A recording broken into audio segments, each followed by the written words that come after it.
শনিবার ভোরে যুক্তরাষ্ট্রের প্রেসিডেন্ট ডোনাল্ড ট্রাম্পের নির্দেশে ইরানের উপর ব্যাপক বিমান হামলা চালানো হয়েছে। লক্ষ্য ছিল দেশটির শীর্ষ নেতৃত্ব ও সামরিক স্থাপনা। মার্কিন গণমাধ্যম দ্য ওয়াশিংটন পোস্টের এক প্রতিবেদনে বলা হয়েছে, মধ্যপ্রাচ্যে যুক্তরাষ্ট্রের দুই ঘনিষ্ঠ মিত্র সৌদি আরব ও ইসরায়েলের কয়েক সপ্তাহের জোরালো লবিংয়ের পর এই সিদ্ধান্ত নেন ট্রাম্প।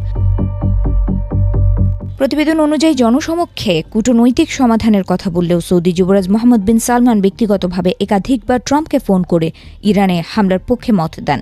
অন্যদিকে ইসরায়েলের প্রধানমন্ত্রী বেনিয়ামিন নেতানিয়াহু দীর্ঘদিন ধরে ইরানকে তার দেশের জন্য অস্তিত্বের হুমকি হিসেবে তুলে ধরে মার্কিন হামলার পক্ষে প্রচারণা চালিয়ে আসছিলেন।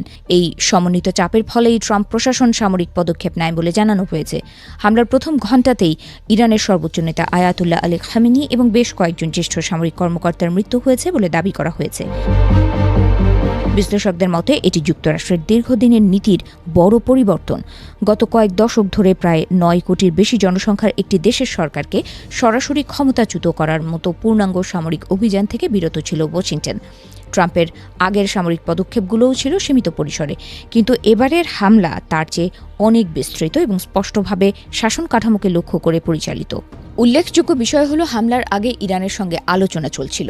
ট্রাম্পের বিশেষ দূত স্টিভ উইটকফ এবং তার জামাতা জারেড কুশনার জেনেভায় ইরানি কর্মকর্তাদের সঙ্গে একাধিক দফা বৈঠক করেন। আলোচনার বিষয় ছিল ইরানের পারমাণবিক ও ক্ষেপণাস্ত্র কর্মসূচি। তবে মার্কিন কর্মকর্তাদের দাবি, ইরান আলোচনায় টালবাহানা করছিল।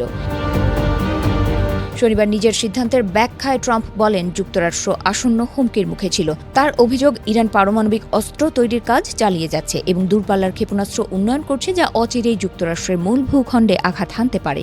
তবে এই দাবির বিরোধিতা করেছে আন্তর্জাতিক সংস্থাগুলো। আন্তর্জাতিক আণবিক শক্তি সংস্থা জানিয়েছে, সাম্প্রতিক সময়ে ইরান সক্রিয়ভাবে বোমা তৈরির পথে এগিয়েছে এমন কোনো প্রমাণ তাদের হাতে নেই। একইভাবে মার্কিন প্রতিরক্ষা গোয়েন্দা সংস্থার পূর্ববর্তী মূল্যায়নেও বলা হয়েছিল, ইরান আন্তঃমহাদেশীয় ক্ষেপণাস্ত্র তৈরির পর্যায়ে পৌঁছায়নি।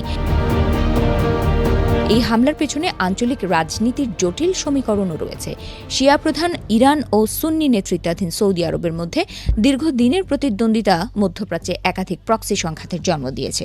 সৌদি নেতৃত্ব একদিকে তাদের তেল স্থাপনাগুলোর নিরাপত্তা নিয়ে উদ্বিগ্ন, অন্যদিকে তারা তেহরানকে আঞ্চলিক প্রতিদ্বন্দ্বী হিসেবে দুর্বল দেখতে চায়। হামলার পরপরই ইরান সৌদি আরবের ওপর পাল্টা আঘাত হানে বলে জানা গেছে। রিয়াদ এই হামলার তীব্র নিন্দা জানিয়ে আন্তর্জাতিক সম্প্রদায়ের প্রতি কঠোর পদক্ষেপ নেওয়ার আহ্বান জানিয়েছে। নিজের ভাষণে ট্রাম্প 1979 সালের ইরান বিপ্লবের প্রসঙ্গ টেনে বলেন, তেহরানে মার্কিন দূতাবাসে জিম্মি সংকট, লেবাননে মার্কিন ব্যারাকে বোমা হামলা এবং ইয়েমেনে মার্কিন নৌজাহাজে আক্রমণের মতো ঘটনাগুলোর প্রতিশোধ হিসেবেই এই পদক্ষেপ নেওয়া হয়েছে।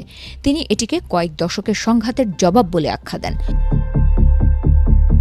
তবে এখন বড় প্রশ্ন হলো, এরপর কি? ইরানের ভেতরে কি ক্ষমতার শূন্যতা তৈরি হবে, নাকি নিরাপত্তা বাহিনী দ্রুত নতুন নেতৃত্বের অধীনে সংগঠিত হবে? ট্রাম্প আশা প্রকাশ করেছেন, ইরানের নিরাপত্তা বাহিনী দেশপ্রেমিকের সঙ্গে শান্তিপূর্ণভাবে একত্রিত হবে এবং দেশটি নতুন পথে এগোবে। একই সঙ্গে তিনি সতর্ক করেছেন, প্রয়োজন হলে আরও কয়েকদিন বা সপ্তাহ জুড়ে হামলা অব্যাহত থাকবে।